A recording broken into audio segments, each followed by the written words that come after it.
There are two different perspectives of looking at the American government agencies. Some consider them institutions that faithfully serve their country and ensure the safety of their compatriots. Others think that those are the agencies that constantly just cover up dirt of their own, as well as those of politicians. And after hours, they collaborate with all kinds of criminals. All that just to get more and more money. And let's be fair, if the GTA developers went with the first version and made some heroes out of all those government agents, they would simply not be themselves. We're not complaining, obviously, at least we got something to talk about. No matter which agency we take a closer look at, you can smell a scam a mile away. So today, we'll look at, for example, who were the people that Nico killed for Mr. Bernard from United Liberty Paper. Among other things, we'll find out what his deal with the gangster John Gravelli was about, and who exactly this mysterious character was.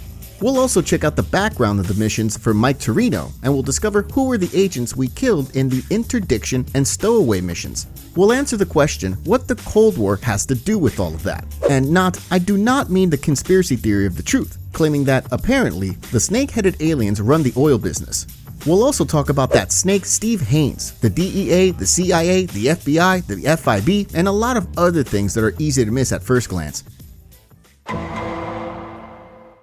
First, let's determine what agencies we got in GTA. Well, in the 3D universe, which we'll cover at the beginning, we have mentions of three agencies. The first of them is the FBI, the Federal Bureau of Investigation, whose primary task is dealing with problems within the country. Majorly, this agency's job is fighting with organized crime, which explains why the FBI is the agency that we have the most dealings with in GTA. You know, GTA vastly revolves around organized crime.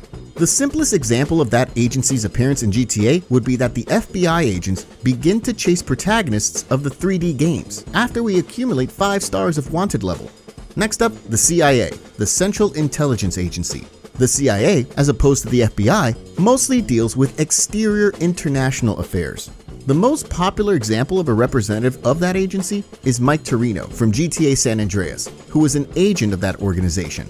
And the last one is the DEA, which played a rather minor role, which kind of sucks really, because after all, both of the GTA parts taking place in Vice City revolve around dealing drugs.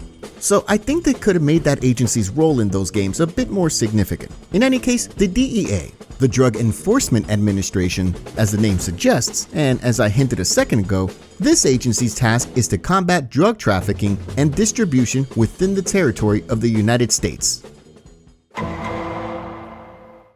To give you an example of their appearance, we'll look at GTA Vice City Stories, in which the DEA cut a deal with the drug baron Ricardo Diaz. The deal was as follows. In exchange for Diaz handing over 200 kilograms of cocaine to them, they'll provide him with a shipment of firepower. And on the one hand, they technically were doing their job, because in that way, they removed drugs from the American market. On the other hand, it's a deal with the devil and replacing one evil with another. Not to mention the fact that they gave a drug baron a serious arsenal, which he'll undoubtedly use to protect his future operation, which in turn will allow him to bring even more snow into the country.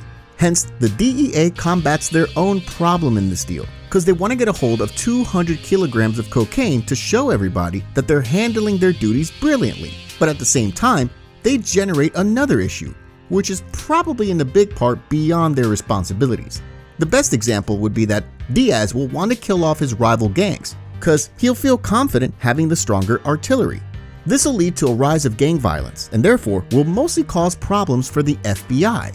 So as we can see, the DEA agents know only too well how to handle business, primarily their own, that is. In terms of the HD universe, we got the same agencies, only that Rockstar changed their names a little. We mostly likely have a similar situation as in the case of various brands. You know, the case with Rockstar changing Coca-Cola to E-Cola, or Sprite to Sprunk. All that probably to avoid any lawsuits, or even worse, banning the sale of the games in the US.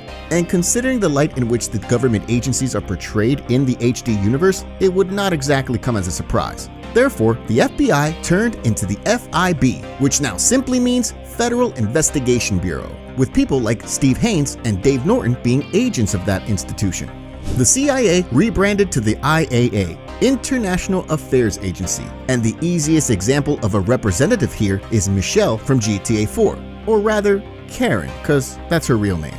Then we got the DOA, which is the equivalent of the DEA. DOA is shorthand for Drug Observation Agency. That agency has a rather episodical involvement in the events of the HD universe. Their only physical appearance is the finale of one of the heists in GTA Online, orchestrated by Trevor Phillips. In it, Trevor set up a drug deal with a guy named Phil, who eventually turned out to be a DOA agent. Other than that, the institution has a bleeder account on GTA 5, on which they regularly post, discouraging citizens from the use of drugs. And now I got a little fun fact for you concerning the names. See, despite the fact that IAA plays quite a significant role in GTA 4, we only find out that it was the IAA in GTA 5, along with the name of the institution, which is also revealed only in the game from 2013. To confirm that, at the beginning of the ballad, the policeman that questions Luis is in reality the director of a government agency, which according to his business card is CIA, not IAA. Additionally, one of the certificates seen on the walls on the United Liberty Paper building in GTA 4 also has the CIA logo, not IAA's.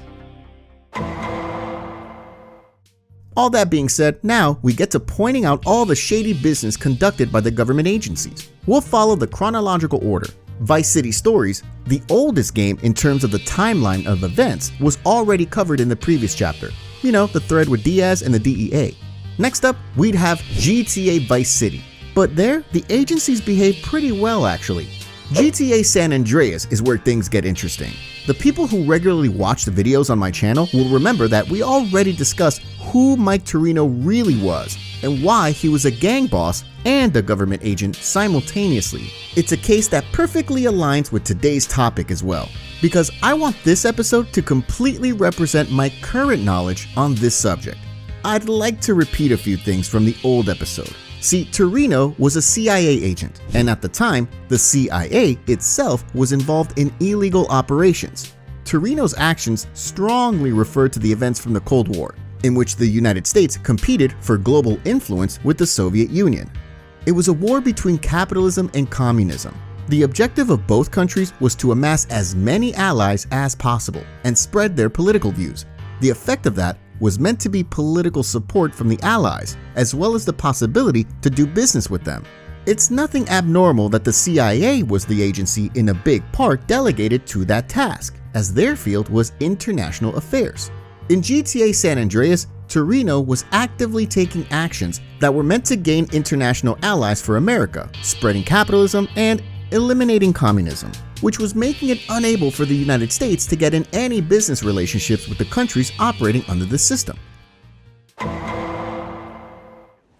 Yes, when we last met, I was involved in battling threats in Latin America by any means necessary.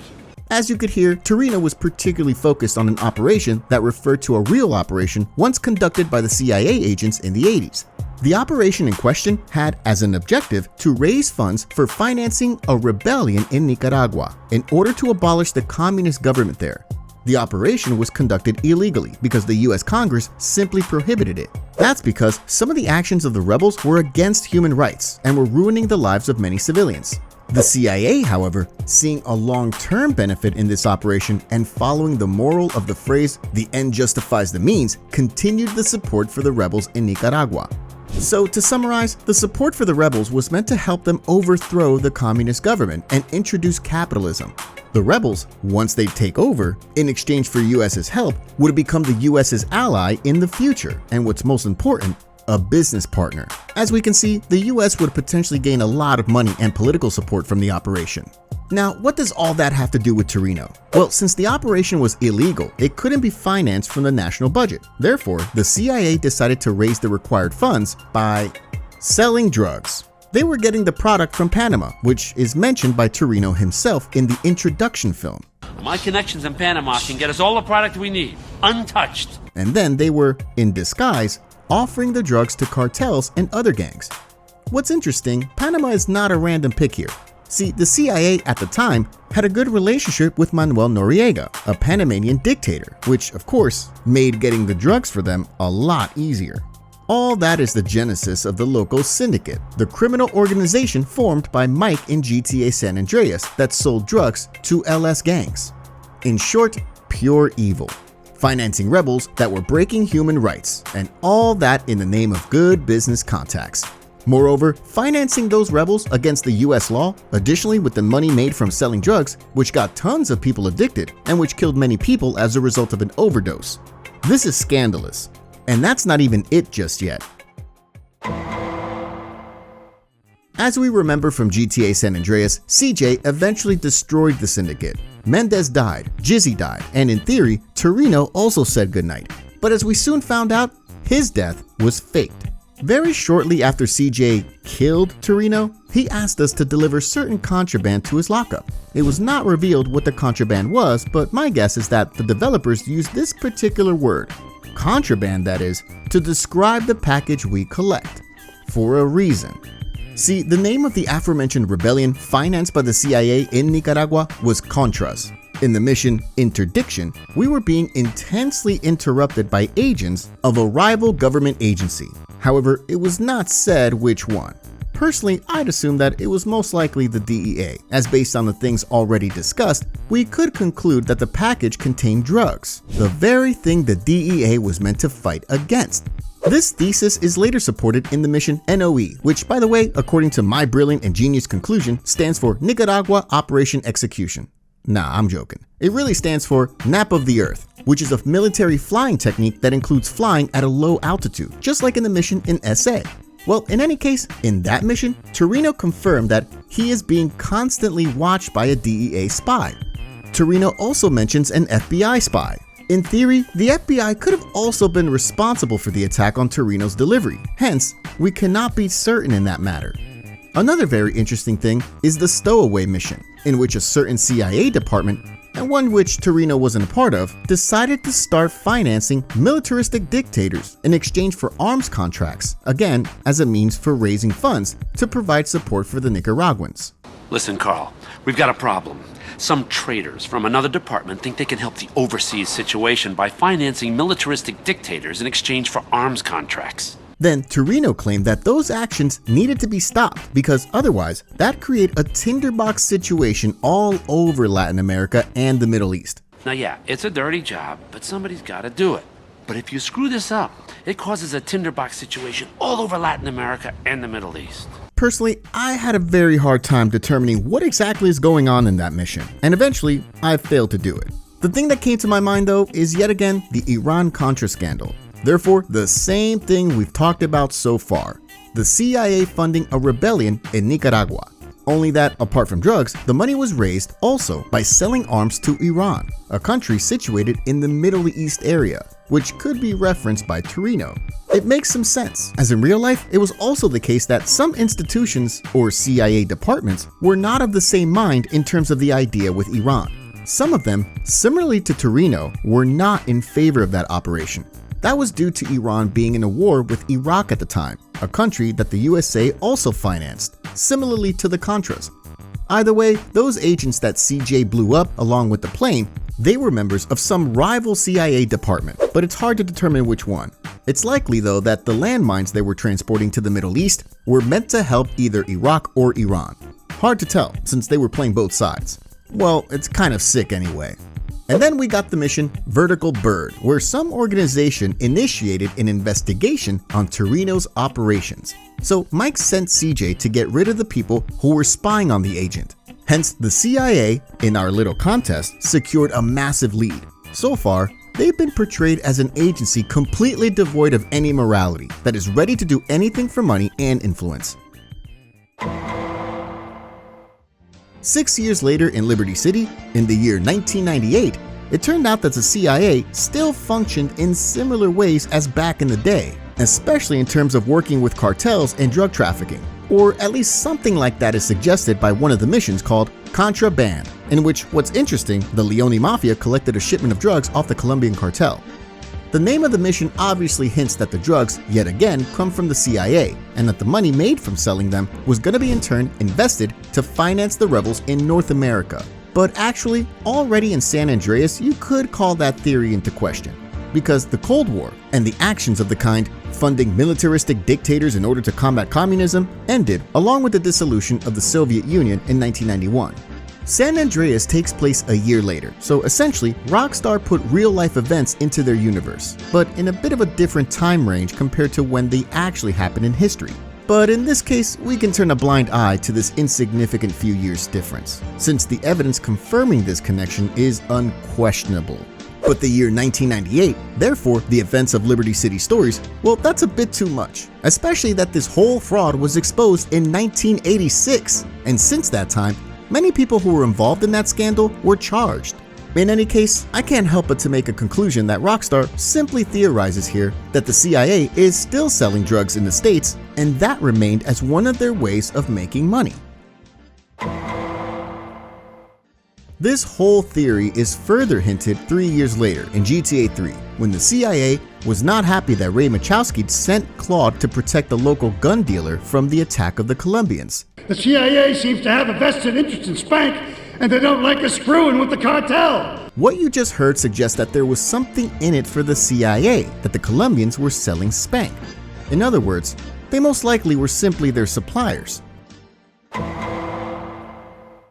In addition to that, we got another cool thing in GTA 5 that is concerning that topic. And now they've secured some funds that we need to use in our fight against crime as a way of bribing corrupt officials. Really? And where are they getting that from? Drugs. Those bastards love to sell drugs. Who doesn't?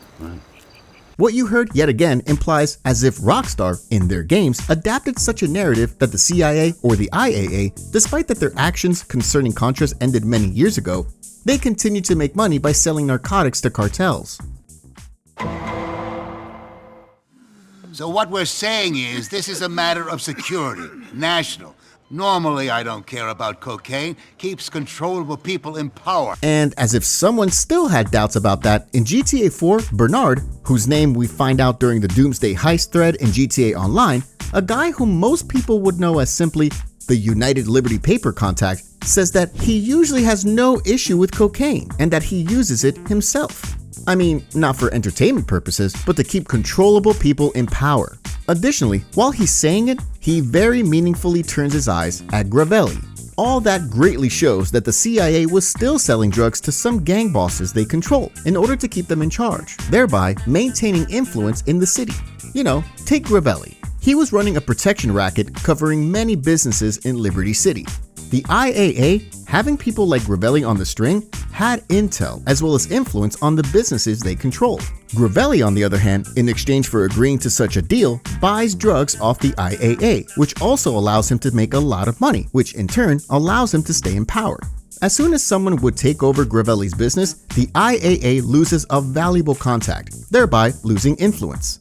And that almost happened in GTA 4 when Dimitri tried to get his hands on some of Gravelli's businesses. However, Gravelli took action against this and, mediated by Bernard, sent Nico to thwart the Russians' plans, so the IAA could maintain influence in town.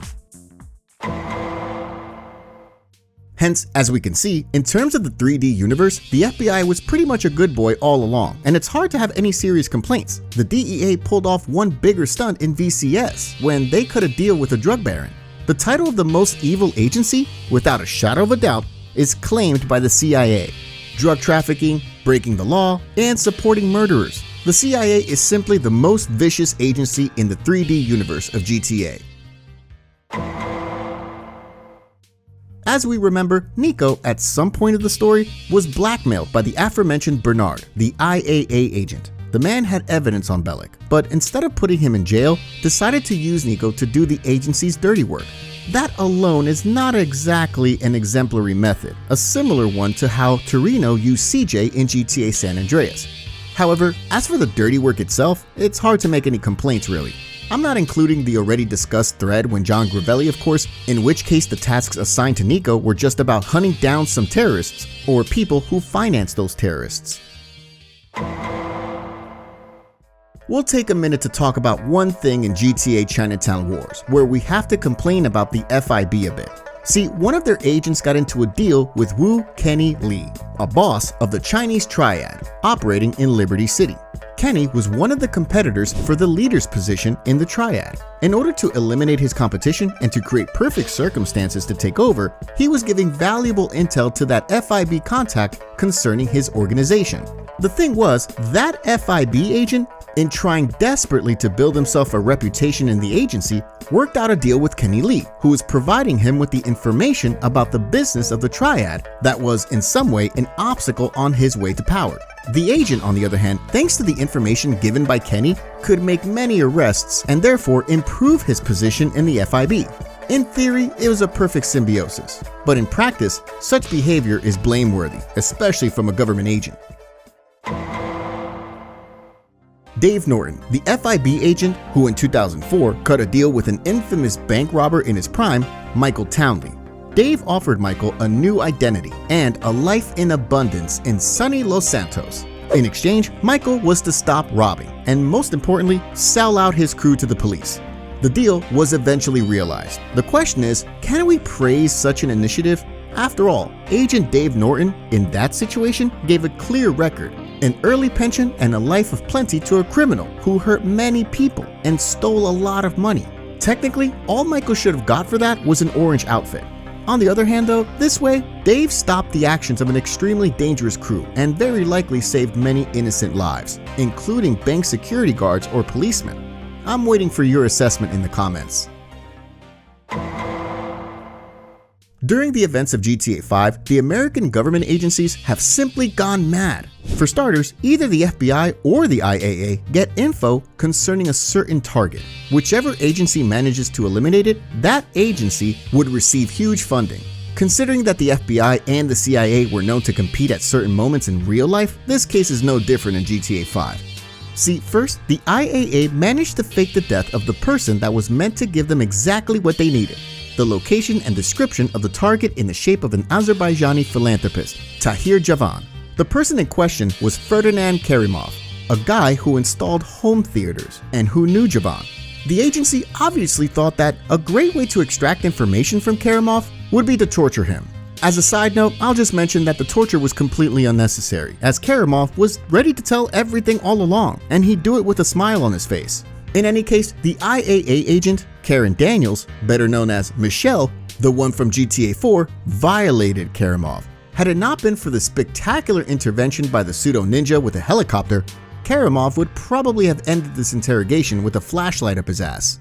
I don't think that anyone would be particularly surprised if I tell you that the CIA in real life also used to torture their detainees, especially following the events of the year 2001.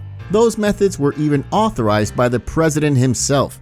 Either way, Steve Haines and Dave Norton, the FIB agents, just like the IAA, also wanted to get their hands on the funding and kidnapped Mr. K only to then torture him themselves, using the hands of Trevor Phillips for that, which makes it even worse. All that led to the FIB managing to determine the location and the appearance of the target, who moments later was eliminated by the same thief that cut a deal with Dave in 2004. The next move planned by the IAA involved financing a war. I'm not sure what kind of war, but I know that it was to take place in Los Santos. See, if there's a war, then someone has to put an end to it. The thing was that, in the case of a war, the city population would start to panic, and someone would have to control them. Fulfilling such a task would require costly operations, which meant additional funding for the IAA that was, in theory, meant to help the agency take care of the situation. As a fun fact, let me tell you that something similar was once pulled off by the FBI, who coerced 4 men into conducting a supposed terrorist attempt, which they organized themselves. Of course, right before anything bad happened, the exemplary agents arrived at the spot and arrested the would-be terrorists. What a clown show. In this case, the IAA, yet again, wanted to artificially initiate a problem, only to then be the ones delegated to take care of it, thereby getting funds from the government. Of course, it goes without saying that the funding would have to be a much larger sum than the estimated cost of conducting the operations required to control the situation, because otherwise, such a scam would not be very beneficial for them. As we know from GTA 5's story, that plan was never carried out, because the FIB, with the help of, or rather, using the same 3 criminals that kidnapped Mr. K, intercepted the funds that the IAA wanted to utilize to finance that whole war. The IAA didn't give up though. Sometime after the thwarting of their war plan, they made another one. This time, they followed the same pattern, but the scale was truly terrifying. See, the IAA stole the data concerning a nerve agent that was being created in humane labs, after which they wanted to use that same nerve agent in order to then hand it over to terrorists, who would release it in one of the American metropolitan areas. All that, of course, so the IAA can get additional funding. That plan, yet again, eventually was not realized, thanks to Steve Haynes, Dave Norton, and Michael DeSanta, who stole the neurotoxin before the IAA could make use of it. In reality, of course, before they managed to poison the citizens of their own country in the name of extra pocket money. After yet another failed shady operation of the IAA, they finally realized that it's Haynes and Norton who kept thwarting their plans and began looking for evidence proving their corruption.